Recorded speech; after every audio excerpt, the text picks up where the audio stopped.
को जागीर अली अकबर कहते हैं। इसी तरह हजरत इब्राहीम ने ये जागीर खरीदी थी, क्योंकि यहाँ पर बहुत ज्यादा ज़ल्ज़ले आते थे। जब हजरत इब्राहीम खलीलुल्लाह इस जगह पर आए तो ज़ल्ज़ले रुक गए, फिर तबलीग के लिए आगे गए तो फिर शुरू हो गए। जब पलट करके हजरत इब्राहीम खलीलुल्लाह यहाँ पर आए तो अहले इलाका ने कहा कि आप अल्लाह के खलील यहाँ पर मुकीम हो जाइए। तो जनाब इब्राहीम ने कहा कि अगर आप चाहते हैं कि मैं यहाँ पर रहूँ तो ये जो ज़मीन जहाँ पर अभी हम खड़े हैं, जिसको वादी सलाम कहते हैं, ये आप मुझे फरोख्त कर दें। तो ये जागीर, ये सरजमीन हजरत इब्राहीम ने खरीदी और जनाब दाऊद अलैहिस्सलाम ने इख्तलाफ किया था, कहा था अल्लाह के खलील ये जमीन बंजर है, यहाँ पर कुछ नहीं हो सकता। तो उस वक्त जनाब इब्राहीम अलैहिस्सलाम ने कहा कि एक वक्त आएगा कि मेरी आल की अक्सरियत यहीं पर होगी और आखिरी पैगंबर मोहम्मद मुस्तफ़ा सल्लल्लाहु अलैहि वसल्लम के नायब, उनके वसी, उनके आखी अली अमीर अल मोमिनीन यहीं पर मदफन होंगे। मैंने शुरू में कहा था कि इमाम हुसैन ने करबला की जमीन खरीदी, जिसे जागीर अली अकबर कहते हैं, और हजरत इब्राहीम ने ये सरजमीन खरीदी जिसे वादी सलाम कहते हैं। वादी सलाम का मतलब है अमन, शांति की सरजमीन। करबला का मतलब है इज़्तिराब, बेचैनी, गम, मुसीबत की सरजमीन। फर्क क्या हुआ?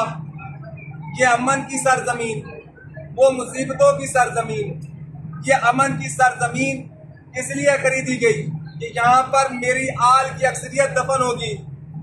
ये अमन की सरजमीन किस लिए खरीदी गई कि मोमिन जहाँ कहीं भी मरेगा उसकी रूह यही वादे सलाम में आएगी। वो गमज़दा जमीन, वो मुसीबत ज़दा जमीन, वो इस्तराब वाली सरजमीन, वो जागीर अली अकबर इमाम हुसैन ने क्यों खरीदी? वो इसलिए खरीदी कि नाने का दीन मुसीबत में आ गया था। वो इसलिए खरीदी कि नाम निहाद कलमा पढ़ने वालों ने बगावत कर ली थी। वो इसलिए खरीदी कि जिन्होंने मौला अली के तलवार की डर की वजह से, मौला अली की जुल्फ़कार के डर की वजह से कलमा पढ़ा था, वो वहां पर शरेआम आ गए थे। वो वहां पर ये कह रहे थे कि नाउज़ बिल्लाह मिन ज़ालिक, रसूल खुदा पर कुरान नाजिल ही नहीं हुआ। उनमें भी 300 हाफिज़ाने कुरान थे।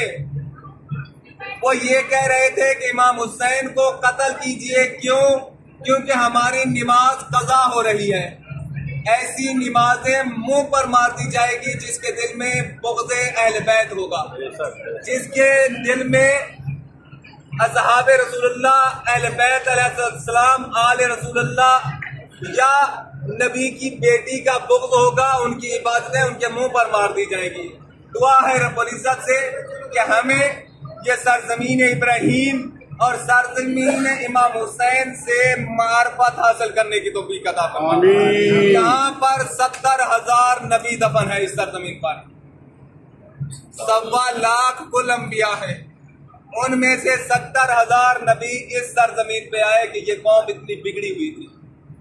सिर्फ 70,000 नबी नहीं, बल्कि 8-7 बेटे, एक अखी रसूलुल्लाह सल्लल्लाहु अलैहि वसल्लम, वो भी यहाँ पर आए। और उसके बाद ये कौम जाकर के समझी, कुछ समझी। दुआ है रब्बुल इज़्ज़त से कि हमें अपनी औलादों की इस तरह तरबियत करने की तौफीक अता फरमा कि वो अहले बैत और सहाब की मार्फत हासिल कर सके। उन्हीं की मार्फत में उनको पढ़ान चढ़ाने की तौफीक अता फरमा। औलाद को वालिदैन की मार्फत अता फरमा। हमारी आखिरत इमाम हुसैन करते हुए हो। दुआ है रब्बुल इज़्ज़त से कि हमने मर के बिस्तर पर तड़प तड़प के तो मर जाना है। अगर मौत देनी है तो दीन के काम आने वाली दे। मौत देनी है तो अहल बैत की मोहब्बत में दे, असहाब इकराम की मोहब्बत में दे, रसूलुल्लाह सल्लल्लाहु अलैहि वसल्लम की मोहब्बत में दे। अल्लाहुम्मा सल्ली अला मुहम्मद। ये कंस्ट्रक्शन चल रही है वहाँ।